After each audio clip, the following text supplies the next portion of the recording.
Assalamualaikum warahmatullahi wabarakatuh. Bagaimana kabar kalian hari ini? Mudah-mudahan kalian dalam keadaan sehat ya. Ini kita sudah masuk ke pelajaran 7 tentang belajar dari biografi. Yang bagian A kita akan menelaah teks biografi. Apa sih biografi itu? Biografi adalah riwayat hidup seseorang yang ditulis oleh orang lain. Dalam biografi disajikan sejarah hidup, pengalaman-pengalaman, sampai kisah sukses orang yang sedang diulas. Coba kamu buka KBBI, Kamus Besar Bahasa Indonesia, dan carilah pengertian biografi. Nah, nanti kalian cari ya pengertian biografi di KBBI. Umumnya, biografi menampilkan tokoh-tokoh terkenal, orang sukses, atau orang yang telah berperan besar dalam suatu hal yang menyangkut kehidupan orang banyak. Membaca sebuah biografi akan memperkaya wawasan dan sebagai teladan agar dapat menjalani kehidupan dengan baik dan mengisi hidup dengan karya yang bermanfaat, tidak hanya bagi diri sendiri, tetapi juga orang lain. Nah, sekarang Ibu akan bacakan salah satu teks biografi, yaitu biografi B.J. Habibie. B.J. Habibie adalah salah seorang tokoh panutan dan menjadi kebanggaan bagi banyak orang di Indonesia. Beliau adalah Presiden ketiga Republik Indonesia. Nama dan gelar lengkapnya Profesor Dr. of Honor Causa Ingenieur Dr. of Scandi Multimedia Baharudin Yusuf Habibie. Beliau dilahirkan di Parepare, Sulawesi Selatan pada tanggal 25 Juni 1936. Beliau merupakan anak keempat dari 8 bersaudara, pasangan Alwi Abdul Jalil Habibie dan Raden Ajeng Tuti Marini Puspowardojo. Habibie menikah dengan Asri Ainun Habibie pada tanggal 12 Mei 1962 dan dikaruniai 2 orang putra yaitu Ilham Akbar dan Thoriq Kemal. Habibie menjadi yatim sejak kematian bapaknya yang meninggal dunia pada 3 September 1950 karena serangan jantung. Setelah ayahnya meninggal, ibunya menjual rumah dan kendaraannya, kemudian pindah ke Bandung bersama anak-anaknya. Ibunya membanting tulang membiayai kehidupan anak-anaknya. Masa kecil Habibie dilalui bersama saudara-saudaranya di Parepare, Sulawesi Selatan. Sifat tegas dan selalu memegang prinsip yang diyakini telah ditunjukkan Habibie sejak anak-anak. Habibie yang punya kegemaran menunggang kuda dan membaca ini dikenal sangat cerdas sejak masih duduk di bangku sekolah dasar. Habibie kemudian menuntut ilmu di Government Middlebury School. Di SMA, kecerdasan beliau dan prestasinya tampak begitu menonjol, terutama dalam pelajaran-pelajaran eksakta. Habibie menjadi sosok favorit di sekolahnya atas kecerdasannya. Setelah tamat SMA di Bandung tahun 1954, beliau masuk ke ITB, Institut Teknologi Bandung. Namun ia tidak menyelesaikan S1-nya di sana karena mendapatkan beasiswa dari Menteri Pendidikan dan Kebudayaan untuk melanjutkan kuliahnya di Jerman. Habibie terinspirasi pesan Bung Karno tentang pentingnya dirgantara dan penerbangan bagi Indonesia. Maka ia memilih jurusan Teknik Penerbangan dengan spesialisasi konstruksi pesawat terbang di Rhein-Westfalen Technische Hochschule. Ibunya yang telah bersusah payah membiayai hidup dan pendidikannya, Habibie belajar dengan sungguh-sungguh. Tekadnya harus jadi orang sukses. Pada saat kuliah di Jerman tahun 1955 di Aachen, 99% mahasiswa Indonesia yang belajar di sana diberi beasiswa penuh. Hanya beliaulah yang memiliki paspor hijau. Ketika musim liburan tiba, ia menggunakan waktunya untuk mengikuti ujian dan bekerja. Sehabis masa libur, ia kembali fokus belajar.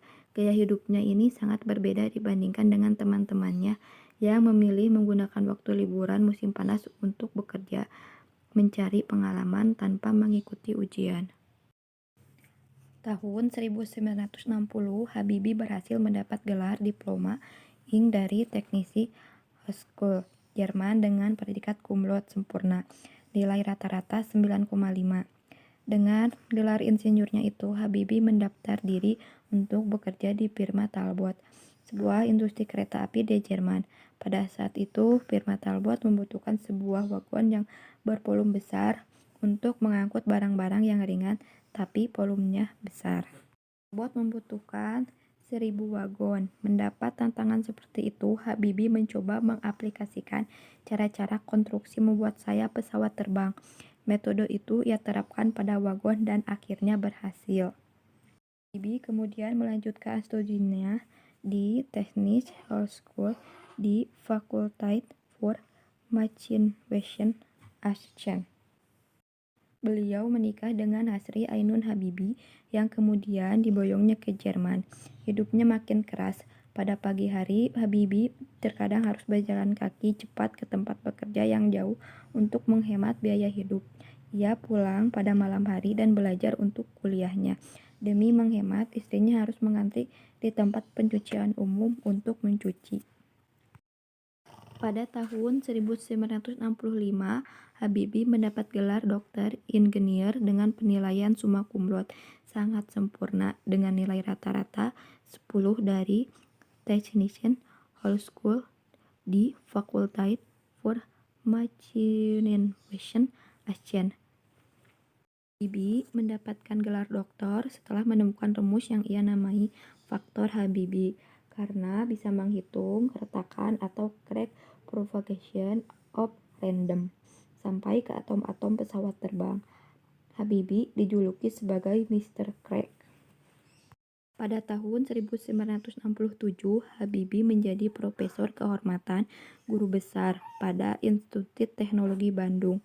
Kejeniusan dan prestasi mengantarkan Habibie diakui lembaga internasional, di antaranya Gesellschaft für Luftfahrtraumfahrt, lembaga penerbangan dan angkasa luar Jerman, The Royal Aeronautical Society London, Inggris, The Royal Swedish Academy of Engineering Skåne, Swedia, The Académie Nationale des Arts et des Sciences, Prancis, dan The US Academy of Engineering, Amerika Serikat. Penghargaan bergengsi yang pernah diraih Habibie adalah Edward Warner Award dan Award Pun Karman yang hampir setara dengan hadiah Nobel. Dalam negeri, Habibie mendapat penghargaan tertinggi dari Institut Teknologi Bandung (ITB), Ganesha Praja Manggala Bhakti Kencana. Di Indonesia, Habibie menjadi Menteri Negara Ristek atau Kepala BPPT selama 20 tahun, Ketua Ikatan Cendekiawan Muslim Indonesia (ICMI), pemimpin perusahaan BUMN strategis, dipilih menjadi Wakil Presiden RI dan menjadi Presiden RI ketiga setelah Soeharto mundur pada tahun 1998. Pada masa jabatan Habibie, terjadi referendum di Timur Timur. Sampai akhirnya Timur Timur memisahkan diri dari Indonesia. Dalam masa jabatannya yang singkat, B.J. Habibie telah meletakkan dasar bagi kehidupan demokrasi dan persatuan wilayah di Indonesia dengan disahkannya Undang-Undang tentang Otonomi Daerah dan Undang-Undang tentang Partai Politik, Undang-Undang tentang Pemilu, dan Undang-Undang tentang Susunan Kedudukan DPR-MPR. Turun dari jabatan sebagai presiden, Habibie kembali ke Jerman bersama keluarga. Pada tahun 2010, Ainun meninggal dunia karena kanker. Sebagai terapi atas kehilangan orang yang dicintai, Habibie membuat tulisan tentang kisah kasih dengan Ainun yang kemudian dibukukan dengan judul Ainun dan Habibie. Buku ini telah difilmkan dengan judul yang sama. Nah, setelah kalian mendengarkan pembacaan teks biografi tadi, sekarang kita akan mengidentifikasi struktur teks biografi. Teks biografi termasuk ke dalam teks narasi. Oleh karena itu, struktur teks biografi juga sama dengan teks cerita ulang lainnya seperti cerpen dan hikayat, yaitu orientasi, kejadian penting, dan reorientasi. Orientasi atau setting aim berisi informasi mengenal latar belakang kisah atau peristiwa yang akan diceritakan selanjutnya untuk membantu pendengar atau pembaca. Informasi yang dimaksud berkenaan dengan ihwal siapa, kapan, di mana, dan bagaimana. Kedua, kejadian penting. Important event, record of event. Berisi rangkaian peristiwa yang disusun secara kronologis menurut urutan waktu, yang meliputi kejadian-kejadian utama yang dialami tokoh. Dalam bagian ini, mungkin pula disertakan komentar-komentar pencerita pada beberapa bagiannya. 3. Reorientasi. Berisi komentar evaluatif atau pernyataan simpulan mengenai rangkaian peristiwa yang telah diceritakan sebelumnya. Bagian ini sifatnya opsional, yang mungkin ada atau tidak di dalam teks biografi. Sekarang kamu akan belajar menganalisis struktur teks biografi B.J. Habibie. Seperti yang disebutkan tadi, struktur yang pertama adalah struktur orientasi, atau bagian ini menceritakan siapa B.J. Habibie. Nah, di sini diceritakan B.J. Habibie adalah seorang tokoh panutan dan menjadi kebanggaan bagi banyak orang di Indonesia. Beliau adalah Presiden ketiga Republik Indonesia. Nama dan gelar lengkapnya Profesor Doktor of Honor Causa Ingenieur Doktor of Scanning Multimedia Baharudin Yusuf Habibie. Beliau dilahirkan di Parepare, Sulawesi Selatan pada tanggal 25 Juni 1936. Beliau merupakan anak keempat dari 8 bersaudara pasangan Alwi Abdul Jalil Habibie dan Raden Ajeng Tuti Marini Puspowardojo. Habibie menikah dengan Hasri Ainun Habibie pada tanggal 12 Mei 1962 dan dikaruniai 2 orang putra, yaitu Ilham Akbar dan Tariq Kemal. Habibie menjadi yatim sejak bapaknya yang meninggal dunia pada 3 September 1950 karena terkena serangan jantung. Setelah ayahnya meninggal, ibunya menjual rumah dan kendaraannya, kemudian pindah ke Bandung bersama anak-anaknya. Ibunya membanting tulang membiayai kehidupan anak-anaknya.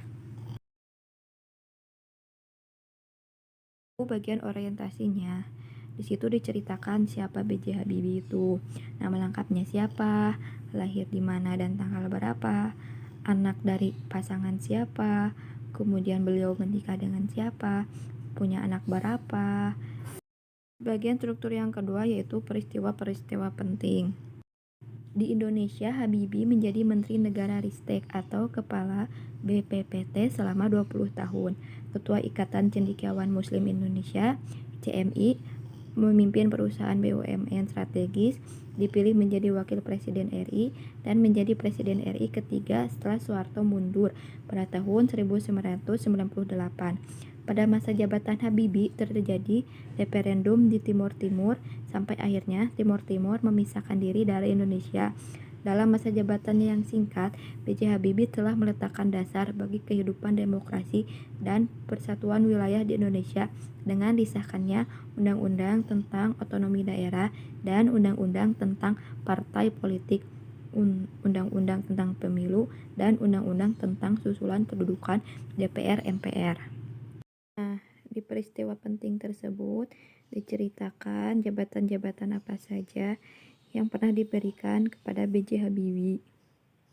Akhir bagian reorientasi, yaitu pernyataan simpulan mengenai rangkaian peristiwa yang telah diceritakan sebelumnya. Nah, kutipan teksnya seperti ini. Turun dari jabatan sebagai presiden, Habibie kembali ke Jerman bersama keluarga. Pada tahun 2010, Ainun meninggal dunia karena kanker. Sebagai terapi atas kehilangan orang yang dicintai, Habibie membuat tulisan tentang kisah kasih dengan Ainun yang kemudian dibukukan dengan judul Ainun dan Habibie. Buku ini telah difilmkan dengan judul yang sama. Nah, itu adalah bagian reorientasi atau akhir dari cerita. Menemukan pola penyajian karakter unggul tokoh dalam biografi. Setelah kamu memahami struktur teks biografi, hal yang juga menarik untuk dipelajari adalah berbagai pola penyajiannya. Pola penyajian teks biografi dapat dilihat dari alurnya, sudut pandang, penceritaan, gaya penceritaan, dan fokus penceritaan.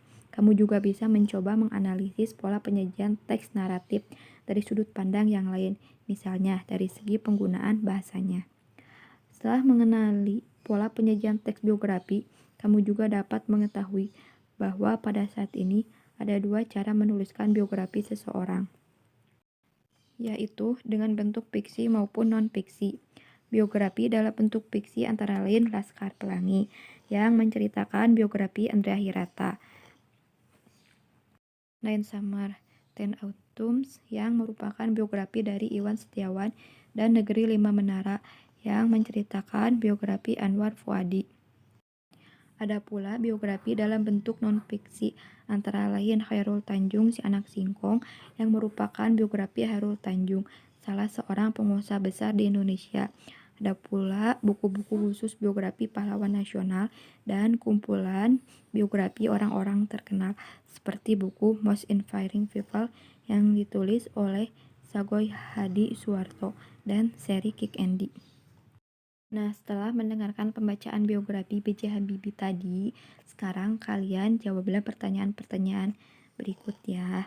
Nah, tulis pertanyaannya dan jawaban di buku tulis ya. Kemudian fotokan lalu kirimkan ke Classroom. Cukup sekian materi yang dapat Ibu sampaikan hari ini. Mudah-mudahan kalian mengerti dan memahaminya. Bila ada pertanyaan bisa WA ke WA Ibu. Jangan lupa kerjakan tugasnya ya. Assalamualaikum warahmatullahi wabarakatuh.